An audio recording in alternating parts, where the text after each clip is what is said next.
Hello guys most welcome. Hello guys most welcome. हम कर रहे हैं बिजनेस ऑर्गेनाइजेशन एंड मैनेजमेंट और आज हम चैप्टर नंबर 7 स्टार्ट कर रहे हैं, दैट इज मोटिवेशन।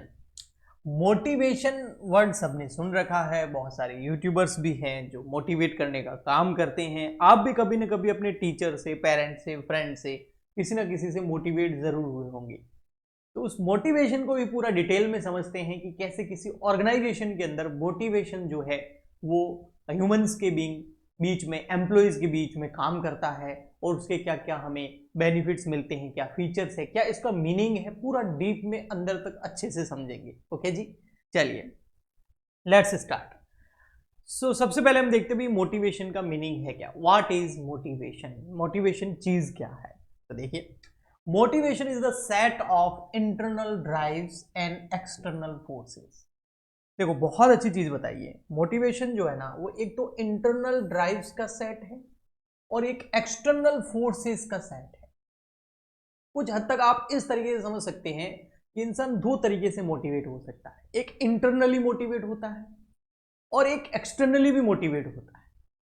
कुछ स्टूडेंट्स का एग्जांपल मैं अगर आपको दूं तो कुछ स्टूडेंट्स जो है वो इंटरनली मोटिवेट होते हैं, उनको अच्छा स्कोर करना होता है, वो अंदर से खुद ही मोटिवेट हो जाते हैं कि मुझे अच्छा स्कोर करना है, वो गोल है, हर हाल में उसको अचीव करना है और फिर वो हार्ड वर्क करते हैं, मेहनत करते हैं। ठीक है, ये इंटरनली मोटिवेट हो गया, एक धुन सवार हो जाती है। ये होता है एक्सटर्नल मोटिवेशन। पेरेंट्स ने बोल दिया कि बेटा अगर तूने इस बार अच्छा स्कोर कर लिया तो तेरे को ये बाइक दिला देंगे, ये स्कूटी दिला देंगे, ये मोबाइल दिला देंगे, अगर इतना स्कोर कर लिया तो अब वो एक्सटर्नली मोटिवेट हो गया। तो मोटिवेशन जो है वो इंटरनल ड्राइव से भी आ सकता है और एक्सटर्नल फोर्सेस से भी आ सकता है। That initiate, direct and sustained behaviour reward achieving particular goal. अभी मैंने आपको वही एग्जांपल दिया, या तो इंटरनल ड्राइव से या एक्सटर्नल फोर्स से इस तरीके से कोई पर्सन का बिहेवियर इनिशिएट हो जाता है, डायरेक्ट हो जाता है, सस्टेन्ड हो जाता है कि पर्टिकुलर गोल क्या हो जाता है, अचीव हो जाता है। ये है मोटिवेशन। ओके जी। इन मैनेजमेंट, अगर हम बिजनेस ऑर्गेनाइजेशन मैनेजमेंट की बात करें, motivation is the process of managers. इसमें क्या करते हैं मैनेजर्स? इस मोटिवेशन को यूज करते हैं एंकरेज एम्प्लॉइज, ताकि एम्प्लॉइज को एंकरेज किया जा सके इंटरनली या एक्सटर्नल फोर्सेस से, ताकि वे लोग क्या करें, काम करें, वर्क करें, वो जो गोल्स को अचीव करने के लिए, ऑर्गेनाइजेशन के ऑब्जेक्टिव्स को अचीव करने के लिए जरूरी है। आपने बहुत ऑर्गेनाइजेशन के अंदर एम्प्लॉइज को जो बोनस मिलता है, जो कमीशन मिलता है ना, उनको जो परक्यूजिट्स मिलते हैं वो आपने देखे होंगे, प्रक्स मिलते हैं वो आपने सुने होंगे। वो क्या होते हैं? सब यही तो होते हैं, वो एक्सटर्नल फोर्सेस, फैक्टर्स ही तो होते हैं जो एक एम्प्लॉय को मोटिवेट करते हैं कि वो उस काम को करे अच्छे से जो उसे दिया गया है, ताकि उससे ऑर्गेनाइजेशनल गोल क्या होंगे, अचीव होंगे। अच्छा, इसमें इंटरनल फैक्टर्स भी होते हैं, आगे हम देखेंगे। एक लेवल के बाद में पर्क्स नहीं चाहिए, एक लेवल के बाद में ज्यादा पैसा नहीं चाहिए, बोनस नहीं चाहिए, उसके बाद मान सम्मान, इज्जत, रिवॉर्ड, अवार्ड वो चाहिए होते हैं, प्रशंसा चाहिए होती है, एक प्रमोशन चाहिए होता है। तो फिर वहां पर इंटरनली भी बंदा जो है मेहनत करता है कि अगर मैं अच्छा करूंगा, मेरी इस काम को इस लेवल पे करूंगा तो मेरा जो है प्रमोशन हो जाएगा। फॉर एग्जाम्पल के लिए सुंदर पिचई, सीईओ के जो गूगल के जो सीईओ है, सीईओ के क्या, गूगल के जो सीईओ है सुंदर पिचई, अब वो कैसे वहां उस कंपनी के सीईओ बन गए, बहुत बड़ी कंपनी। उन्होंने क्या किया, उन्होंने बहुत सारे सॉफ्टवेयर जैसे क्रोम वगैरह जो है इस तरीके से डेवलप किए कि गूगल कंपनी बहुत प्रोग्रेस करी, बहुत ज़्यादा वो स्पीड बढ़ी उसकी।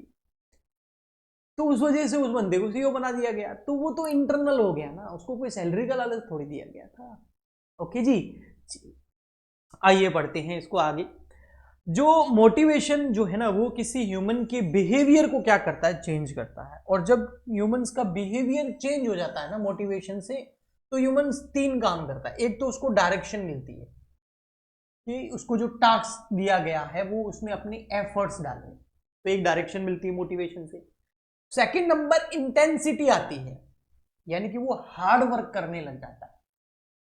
और थर्ड नंबर जो कि अधिकतर हम देखते हैं कि हम थोड़ी देर के लिए मोटिवेट होते हैं और फिर मोटिवेशन उतर जाता है, तो उसका थर्ड नंबर है वो है परसिस्टेंस, यानी कि how long effort is sustained, कितने लंबे तक ये एफर्ट सस्टेन्ड हो सकते हैं। अगर सस्टेन नहीं हो रहे हैं इसका मतलब वो मोटिवेशनल तरीका जो है वो काम नहीं कर रहा है इस पर्टिकुलर एम्प्लॉय पे, इसको शायद वो नहीं चाहिए जो हम इसको दे रहे हैं, कि इसको कुछ और चाहिए।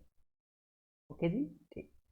आइए आगे बढ़ते हैं। हम एक एग्जांपल दिया हुआ बहुत बढ़िया, वैसे मैंने आपको कुछ एग्जांपल दिए हैं, फिर भी यहां पर a fresher in a bank, एक बैंक के अंदर कोई फ्रेशर है जो काम कर रहा है, ओवर टाइम कर रहा है, इंटेंसिटी के साथ कर रहा है, परसिस्टेंस के साथ कर रहा है, बिकॉज वो चाहता है, उसको पता है कि अगर मैं अच्छे से काम करूंगा, ओवर टाइम करूंगा, इंटेंसिटी दिखाऊंगा, परसिस्टेंस दिखाऊंगा, तो उसका प्रमोशन हो जाएगा। ये उसको डायरेक्शन बता दिया गया है कि अच्छे से काम करोगे तो प्रमोट होगे, तो वो प्रमोशन एक डायरेक्शन हो गया। ठीक है जी। एक डिलीवरी राइडर जो है, जैसे जोमेटो स्विगी वगैरह पे होते हैं, आप देखे होंगे, वो जब सर्जेस आर होते हैं, सर्जेस आर मतलब जब बहुत ज्यादा ऑर्डर आ रहे होते हैं, तब वो एक्स्ट्रा स्लॉट बुक कर देता है, एक्स्ट्रा काम करता है, ताकि उसको सर्जेस पे यानी कि एक्सटर्नल इंसेंटिव मिल सके। जब बहुत ज्यादा ऑर्डर आ रहे होते हैं और कोई बंदा एक्स्ट्रा काम करता है तो उसको एक्स्ट्रा बोनस पैसा मिलता है। तो ये जो एक्स्ट्रा बोनस पैसा मिलेगा इसलिए वो एक्स्ट्रा काम करेगा उस समय, तो ये क्या है, यही तो मोटिवेशन है। ओके, इससे कंपनी का एम पूरा हो रहा है, उसके ऑब्जेक्टिव पूरे हो रहे हैं। ओके, क्या फैक्टर्स है जो जरूरी है कि इफेक्टिव मोटिवेशन में? ऐसा मोटिवेशन नहीं होना चाहिए कि थोड़े 2-3-4 घंटे रहा, जैसे बहुत लोगों ने, आप लोगों ने भी कमेंट करके बताना कि 12th फेल मूवी देखी होगी आपने, उस समय लगा होगा कि अब तो जीवन में फाड़ देंगे, जो भी हमारा गोल है हम रात दिन एक करके उसको अचीव करेंगे, कुछ भी हो जाए, लेकिन थोड़े दिन, अगले दिन जैसे सुबह उठे सारा भूत उतर गया। तो अगर ऐसा हो रहा है तो ऐसा नहीं होना चाहिए। अगर ऐसा एम्प्लॉइज में, ऑर्गेनाइजेशन में हो रहा है तो वहां इसका मतलब इफेक्टिव मोटिवेशन की कमी है। तो एक इफेक्टिव मोटिवेशन के लिए क्या जरूरी फैक्टर्स हैं जो ध्यान में रखने चाहिए ताकि वो मोटिवेशन इफेक्टिव हो, काम कर जाए वो लॉन्ग टर्म तक? सबसे पहले क्लियर एंड मीनिंगफुल गोल बताओ। लोगों के सामने गोल होना बहुत जरूरी है, क्लियर और मीनिंगफुल गोल। एक तो क्लियर गोल है ये अचीव करना है, और मीनिंगफुल मतलब इससे ये चेंज हो जाएगा तुम्हारी लाइफ के अंदर। नेक्स्ट है फेयर एंड कॉम्पिटिटिव पे दो, भैया इतना पेमेंट दो मोटिवेट करने के लिए, इतनी सैलरी दो, इतना बोनस, इतना कमीशन, इतने पर्क्स बता दो कि उसको देख के बंदा मोटिवेट हो जाए। जैसे आईपीएस आईएएस जो होते हैं उनकी सैलरी तो शायद 1.5 लाख रुपए के आसपास ही होती है, लेकिन पर्क्स कितने हाई लेवल के मिलते हैं। वो जिस बंगले में रहते हैं उसका किराया शायद 5 से 10 लाख रुपए मंथली होगा, है ना, बहुत सारी सुविधाएं मिलती हैं। उसी को तो देख के इंसान फिर सोचता है मैं भी बन जाऊं। ओके जी। तो फेयर एंड कॉम्पिटिटिव पे, एडुकेट हाइजीन होना चाहिए, इतना पेमेंट होना चाहिए, इतना ज्यादा उसको पे किया जाना चाहिए कि वो उसका मोटिवेशन का, है ना, भूत उतरे नहीं। Recognisation and meaningful non monetary rewards, जो नॉन मॉनेटरी रिवॉर्ड्स हैं, जैसे प्रेज हो गए, सर्टिफिकेट्स हो गए, एम्प्लॉय ऑफ द मंथ का सर्टिफिकेट दे दिया, पब्लिक रिकॉग्निशन दे दिया। वैसे भी आजकल तो यार सोशल मीडिया है, किसी को कोई जैसे कुछ रिवॉर्ड अवार्ड सर्टिफिकेट मिलता है, पहले तो घर में रखते थे, कोई आता था तो देखता था, आजकल तो सीधा स्टेटस लगाया, स्टोरी लगाई, और वहां से फिर बधाइयां आ रही है, तो बहुत गदगद होता है और अच्छा फील होता है। ठीक है जी, यस।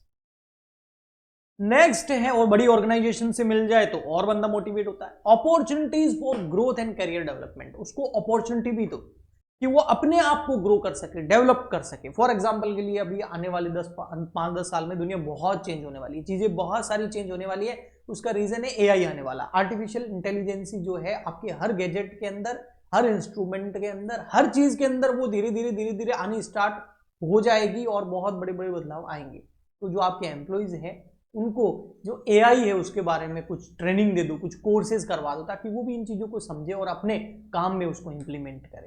तो ये करियर डेवलपमेंट की उसको दो। Autonomy and job design, job design इस तरीके से करो, जैसे उसको इस तरीके से अथॉरिटी दो, उसको पावर दो, ताकि वो मोटिवेट रहे, उसको मतलब प्रमोशन कर दो। लीडरशिप एंड मैनेजरियल बिहेवियर, जो उसके ऊपर जो मैनेजर्स हैं वो एम्प्लॉइज के साथ में अच्छे से बिहेव करें, उनकी रेस्पेक्ट भी करें, है ना। और बहुत सारे डिसीजन में अगर उनको शामिल करें, है ना, फेयरनेस एंड ट्रांसपेरेंसी होनी चाहिए। जो बोला है कंपनी ने, अगर एम्प्लॉय वो करता है तो उसको वो दिया भी जाना चाहिए, है ना, ऐसे फ्रॉड नहीं होना चाहिए। रिवॉर्ड सिस्टम जो है वो एकदम एडुकेट होना चाहिए। वर्क एनवायरमेंट एंड एर्गोनॉमिक्स, यानी कि जो सेफ्टी टूल्स वगैरह है, कंफर्टेबल वर्क स्पेस दिया जाना चाहिए एम्प्लॉयज को, जो उनको काम में मदद करे। ऐसा उनको एक एरिया, आप देखे होंगे ना कितनी जबरदस्त ऑफिसेज बनी होती है, वो क्यों? ताकि एम्प्लॉय जो है आराम से काम कर सके, उसको कोई प्रॉब्लम नहीं है। जितना बड़ा ऑर्गेनाइजेशन होता जाता है उतना ही वो अपनी एम्प्लॉय के मेंटल हेल्थ का, फिजिकल हेल्थ का भी ध्यान रखता है, उनकी सेफ्टी टूल्स वगैरह, कंफर्टेबल वर्क स्पेस उनको देता है। ओके, उससे क्या होगा कि भाई एग्नोमिक्स नहीं होगा, मतलब इग्नोर नहीं करेंगे, एब्सेंटिज्म नहीं होगा, मतलब एम्प्लॉय जो छुट्टी नहीं लेगा, वो आराम से ऑफिस आएगा, बहाने नहीं बनाएगा, काम पे फोकस करेगा। पार्टिसिपेशन इन डिसीजन मेकिंग, अगर एम्प्लॉय खास है, अच्छा मेहनत कर रहा है, तो उसको जो मैनेजमेंट डिसीजंस लेता है उसमें उसको पार्टिसिपेट करवाइए, उसमें उसको पूछिए, उससे एडवाइस लीजिए, उससे सलाह लीजिए। फीडबैक एंड कम्युनिकेशन बहुत इंपॉर्टेंट है। एम्प्लॉइज से टाइम टू टाइम कम्युनिकेट कीजिए और उनकी जो भी प्रॉब्लम्स आ रही है, जो भी चीज है, उसका फीडबैक लेते रहिए। Social factor and team climate भी बहुत जरूरी है। Belonging, team norms, peer support, है ना, ये भी होना चाहिए। ओके, नेक्स्ट है incentive design and HR system. ये बहुत इंपॉर्टेंट है। जो इंसेंटिव दिए जा रहे हैं वो किस तरीके के हैं, उसका डिजाइन कैसा है, उसके बहुत सारे तरीके हैं। मैनेजमेंट एंड कॉस्ट अकाउंटिंग में हम पढ़ते भी हैं, तो वो सारे के सारे जो है अच्छे होने चाहिए, इस तरीके से डिजाइन होने चाहिए कि एम्प्लॉय जो है वो मोटिवेट रहे। तो ये फैक्टर्स हैं जो बहुत जरूरी है एक इफेक्टिव मोटिवेशन के लिए। मोटिवेशन कोई बहुत बड़ी बात नहीं है, कोई भी किसी को थोड़ी देर के लिए इन्फ्लुएंस कर सकता है, उसको इन्फ्लुएंस करना ही बोलेंगे, उसको मोटिवेशन एक्चुअली में बोलेंगे ही नहीं। मोटिवेशन तो वो होता है जो लॉन्ग टर्म तक टिका रहे। फीचर्स ऑफ मोटिवेशन, ये जो मोटिवेशन है ये कैसे काम करता है, इसके कंपोनेंट्स क्या है, एलिमेंट्स क्या है। तो मोटिवेशन जो है ना ये साइकोलॉजिकल बेसिस होता है, बिल्कुल, है ना। किसी बंदे की नीड्स का पता करो, उसकी डिजायर का पता करो, उसकी गोल का पता करो, किसी इंडिविजुअल एक एम्प्लॉय के, और फिर बोलो उसको भाई ये काम करो, ये अचीव करके दिखा दो, तुम्हारी ये नीड्स, तुम्हारी ये डिजायर, तुम्हारी ये गोल अचीव हो जाएंगे। तो साइकोलॉजिकल बेसिस है, ये गोल डायरेक्टेड होता है, बिल्कुल। All motivated action have an objective. फिर डायनामिक होता है, बिल्कुल। मोटिवेशन जो है वो टाइम टू टाइम चेंज भी हो जाएगा, पॉलिसीज भी चेंज हो जाएगी, है ना। Needs change over time. एक एम्प्लॉय की हर समय एक जैसी नीड नहीं है। शुरुआत में हो सकता है उसको पैसा चाहिए, तो पैसे से वो मोटिवेट हो जाएगा, काम करेगा। फिर उसको हो सकता है तारीफ चाहिए, फिर उसको हो सकता है सर्टिफिकेट चाहिए, फिर उसको हो सकता है प्रमोशन चाहिए। तो ना हर समय एक बंदे की मोटिवेशन की नीड्स अलग अलग हो सकती, जरूरतें अलग होती हैं, उस वजह से मोटिवेशन भी चेंज होना चाहिए। एक ही तरीके का, मैं आपको एग्जांपल दूं, आपके पास में एक साइकिल, फर्स्ट साइकिल आई आप बहुत खुश हुए, या बाइक आई आप बहुत खुश हुए, या कार आई आप बहुत खुश हुए। सेकंड में वही चीज बार बार रिपीट हो रही है। एक बंदे के पास एक साइकिल है, भले 10 आ जाए, उससे क्या फर्क पड़ेगा। एक कार है ऑलरेडी, एक और आ गई, एक और आ गई, एक और आ गई, अब उसको इतना एक्साइटमेंट नहीं होगा।